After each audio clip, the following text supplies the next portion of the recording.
Su primer presidente fue Abraham Lincoln, el héroe de los libros de historia que liberaba a los esclavos.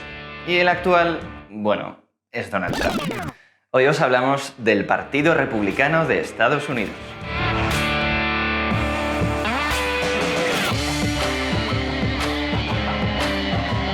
Hoy en día se identifica al Partido Republicano con los valores tradicionales, pero ¿sabías que cuando nacieron los republicanos eran los progres de la política estadounidense? Sí, como lo oyes. Y es que el Partido Republicano se creó con un objetivo claro: abolir la esclavitud. Y podréis decir, a ver, prohibir la esclavitud no es de progre, es de derechos humanos muy básicos.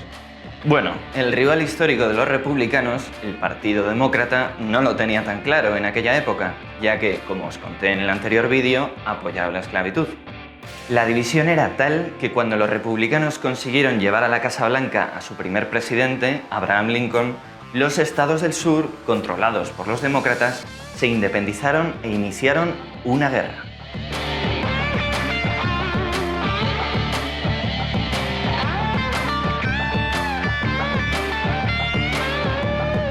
Los republicanos, comandados por Lincoln, ganaron la guerra civil, abolieron la esclavitud y además dieron el voto a los afroamericanos. Eso les permitió disfrutar de un periodo de gran dominación en la política americana, con 24 años seguidos de presidentes republicanos.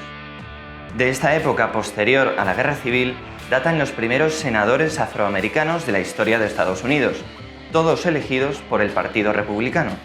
Para que veáis la diferencia, el Partido Demócrata no eligió a una persona negra para el Senado hasta 1992.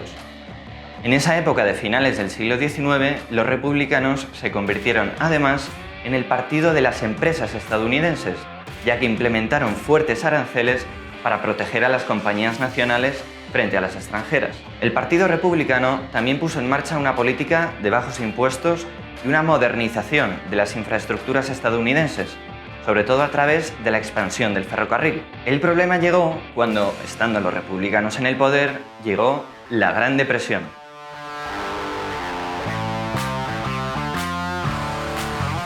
Que, en resumidas cuentas, fue la crisis económica y social más importante de la historia americana. Y claro, los republicanos perdieron las elecciones en favor de Franklin Delano Roosevelt, que inauguró una etapa de hegemonía demócrata que duró hasta después de la Segunda Guerra Mundial.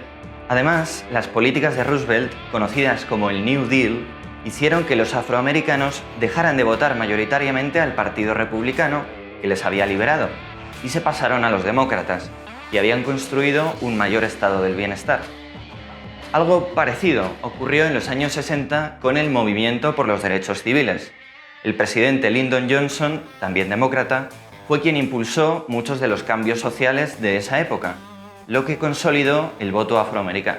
Durante los siguientes 15 años, los republicanos pasaron por una época difícil, viendo incluso cómo uno de los suyos, Richard Nixon, se convertía en el único presidente de la historia en tener que dimitir. Todo ello a raíz del escándalo del Watergate. La travesía republicana por el desierto acabó con la llegada de Ronald Reagan. You already are the oldest president in history, and some of your staff say you were tired after your most recent encounter with Mr. Mondale. Not at all, Mr. Truitt, and I want you to know that also I will not make age an issue of this campaign. I am not going to exploit, for political purposes, my opponent's youth and inexperience. Reagan fue una figura fundamental en la historia reciente del partido. Siguió una política liberal en lo económico con impuestos muy bajos, lo que se tradujo en un fuerte crecimiento económico. Además, Reagan fue uno de los artífices del fin de la Unión Soviética, en parte gracias al gran desarrollo militar que impulsó. En la actualidad, el Partido Republicano se enfrenta al reto de atraer el apoyo de las minorías raciales, en un país donde la población blanca, el mayor granero de votos para los republicanos en las últimas décadas, sigue siendo mayoritaria, pero cada vez por menos margen.